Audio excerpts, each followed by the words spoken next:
बिहार में बहार है, नीतीश कुमार है। जी हाँ, वाकई बिहार में बहार है और सुशासन की सरकार है, लेकिन जमीनी हकीकत कुछ और ही है।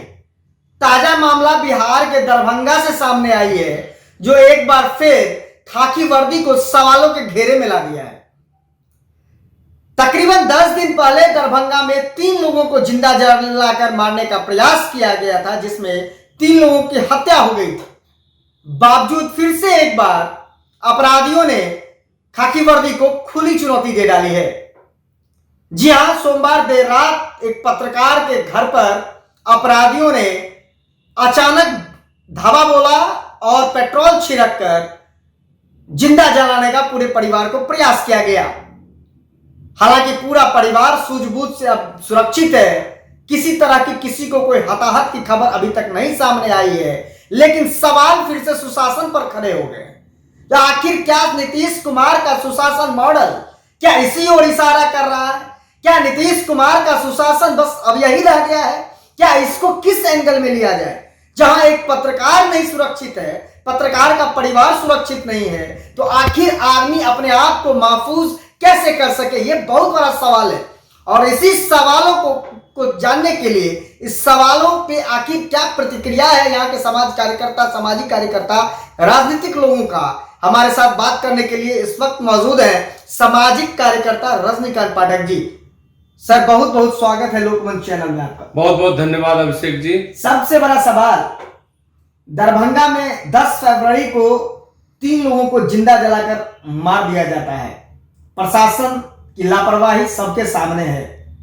सीएम कहते हैं डीजीपी काम कर रहे हैं, पुलिस अपना काम कर रही है, और ठीक 10 दिन के बाद एक पत्रकार के घर को जिंदा फूंक दिया जाता है पेट्रोल छिड़ककर रात के 1 बजे में। हालांकि उस पर पूरे परिवार अपने सूझबूझ से सुरक्षित है। कैसे इसको देखा जाए सर? बिहार में क्या हो रहा है?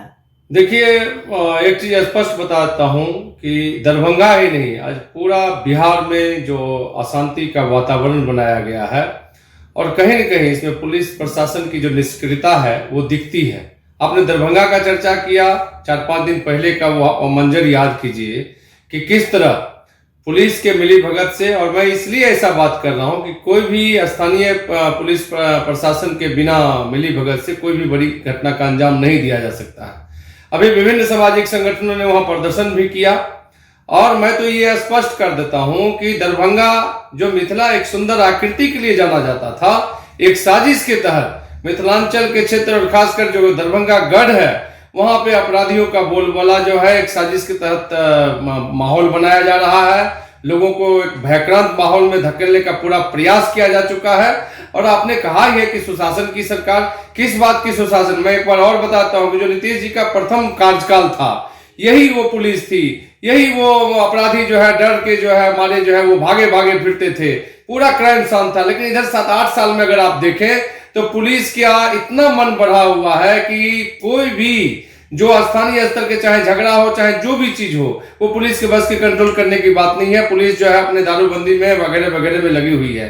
लेकिन दरभंगा में आप देखिए कि अपराधियों का कितना बड़ा दुस्साहस है ये, कि दैनिक भास्कर के क्राइम रिपोर्टर जो राजेश जी, जो हम लोगों को जो खबर मिली है, और वहां पे उनके घर पे धावा बोल के उनको मतलब पूरे परिवार को मारने का प्रयास है। कहीं से भी ये सुशासन पे भी तमाचा है, और इसको मिथिलांचल का एक सुंदर आकृति को जो विकृति में बदलने का प्रयास किया जा रहा है, इसका हम लोग और खासकर कांग्रेस पार्टी के एक सदस्य होने के नाते भी और सामाजिक कार्यकर्ता होने के नाते भी इस चीज का हम लोग विरोध करते हैं। पुलिस सख्त कार्रवाई करे। और मैं तो बिहार के मुख्यमंत्री जी से मांग करता हूं कि चाहे वो स्थानीय थाना हो या जिला का पुलिस कप्तान हो, सीधा आप बिहार में बैठे डीजीपी साहब को दोषी मानिए और अल्टीमेटम दीजिए कि 24 घंटे में ये इस प्रकार के क्राइम को शांत होना चाहिए। डीएम दरभंगा के डीएम राजीव रोशन पीड़ित परिवार से मिलने पहुंचे। उन्होंने कहा कि अन्याय हुआ है, पीड़ित परिवार के साथ न्याय मिलनी चाहिए। साथ ही उन्होंने इस बात को भी दोहराया, जो ये मिथिलांचल के लिए, मानवता के लिए एक शर्मसार करने वाली घटनाएं हैं। जिला के अधिकारी होने के बावजूद उन्होंने सच को स्वीकारा। क्या लगता है जी एक सिस्टम का कलेप्सिस है, कहीं ना कहीं लैप्सिस है, जिसको ठीक करने की जरूरत है? आखिर आम आदमी कैसे अपने आप को महफूज करे और समझे? देखिए अभिषेक जी, एक बात आपको स्पष्ट रूप से मानना पड़ेगा कि जिला पदाधिकारी कंप्लीट प्रशासनिक व्यवस्था के वो जिला के हेड होते हैं, लेकिन उसी में उन्हीं का एक उनके अंतर्गत ही आता है पुलिस कप्तान। और मैं समझता हूं कि पूरे राज्य स्तर पर एक पुलिस रिफॉर्म की जरूरत है। और आज आप दरभंगा की घटना को आप बात करते हैं, आज हर थाना में हो क्या रहा है। एक स्थानीय समस्तीपुर का ही 10 दिन 15 दिन पहले का मामला है, जो पुलिस का थाना प्रभारी का व्यवहार है, जो पुलिस कप्तान का जो व्यवहार है, कहीं न कहीं उनके व्यवहार के कारण अपराधियों का मनोबल 8वें आसमान पर है और उनको कोई डर भय कानून का नहीं रह गया है। इसलिए कहीं न कहीं राज्य स्तर पर पुलिस रिफॉर्म की भी जरूरत है। अगर नहीं होगा तो बिहार पूरी अमन शांति जो है खत्म किया जा चुका है। बहुत सारे खबरें हम लोगों तक आती नहीं है। समस्तीपुर का जो एक खबर है, जो पिछले दिनों हम लोग वहां गए कि किस तरह दो पक्षों के बीच झगड़ा हुआ, और कमाल की बात देखिए कि दोनों पक्ष से थाना एफआईआर लिया। वही ये कैसे हो सकता है? या तो स्थानीय स्तर पर कंप्रोमाइज हो, नहीं तो पुलिस जो विक्टिम है उसका पहले सुने। और मेडिकल ग्राउंड बनने के बाद भी जो थाना प्रभारी जो एफआईआर दोनों पक्ष लेने का जो खेल खेलते हैं, ये कहीं न कहीं अशांति फैला रहा है।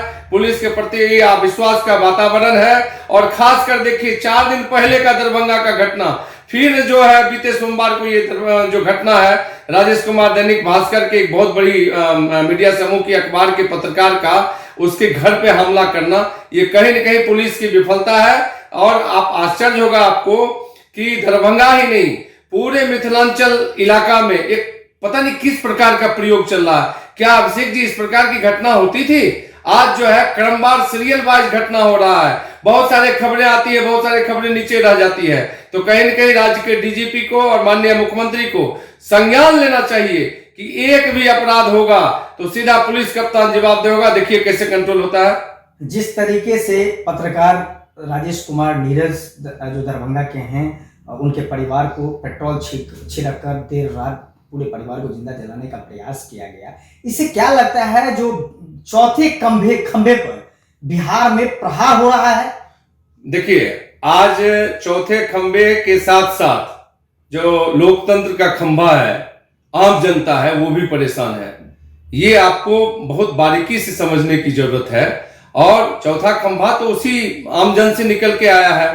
आप देखिए कि सिर्फ राजेश कुमार ही नहीं, बल्कि हर वो आम आदमी जो है वो बिल्कुल जो असहाय की स्थिति में है, एक भय वाले वातावरण में है। तो हमको लगता है कि ये चौथे खंभे पर जो प्रहार हुआ है, सारे प्रिंट जगत के मीडिया को एक साथ होकर इस घटना को विरोध करना चाहिए। और मैं समझता हूं कि चौथा खंभा जिस दिन जाग जाएगा, उस दिन सरकार जो चलाने वाले लोग बैठे हैं या जो प्रशासन के महकमा के लोग बैठे हुए हैं, उन सब को जागना पड़ेगा और इस पर कड़ी कार्रवाई करनी पड़ेगी। क्योंकि बिना कड़ी कार्रवाई का कहीं भी अमन शांति नहीं हो सकता है। हर आदमी का जो अपराधी और असामाजिक तत्व के लोग हैं, सबका मनोबल बढ़ा हुआ है। अभिषेक जी, ये आपको कुछ घटनाएं हम लोगों तक पहुंचती है, हम लोग उस पर देखते हैं, धरना प्रदर्शन करते हैं।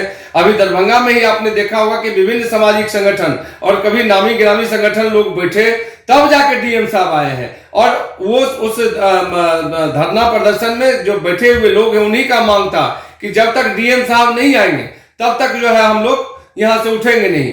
तो आप देखिए कि डिमांड होने के बाद, लोगों के मांग होने के बाद तब जिला प्रशासन के लोग वहां पहुंचते हैं। तो मैं समझता हूं कि जनता को भी जागरूक, और अब समय आ गया है, एक एक गलत चीज का जो है मुखर होकर आवाज उठाने की जरूरत है। चाहे चौथा खंभा हो या आम जनता हो, सबकी सुरक्षा जो है सर्वोपरि रखने की जरूरत है।